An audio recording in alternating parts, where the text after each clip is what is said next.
வணக்கம் அன்பர்களே.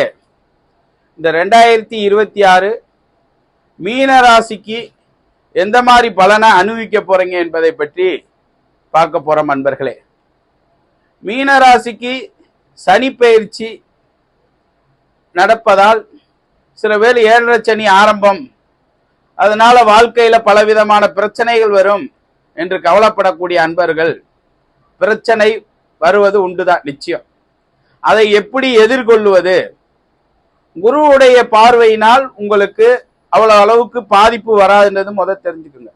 குருவும் சனியும் நட்பு, அதனால் உங்களுக்கு ஜென்மத்தில் வருகிறதே 7.5 சனி வருகிறதே என்று கலக்கம் பண்ணக்கூடியவர்கள் அந்த பாதிப்பிலிருந்து நம்ம தவிப்பதற்கு யோகா, மெடிடேஷன், தியானம் இந்த மாதிரி பயிற்சிகளை மேற்கொள்ளுங்க. ஆனா குரு எப்படிப்பட்டவர்னா உங்களுக்கு உங்களுடைய ராசி அதிபதி, அதனால் ஒருபோதும் உங்களை விட்டு கொடுக்க மாட்டார். சனியிடம் காப்பாற்றுவார், உங்கள் வாழ்க்கையில் வளத்தை கொடுப்பார். அன்பர்களே, நன்றி, வணக்கம்.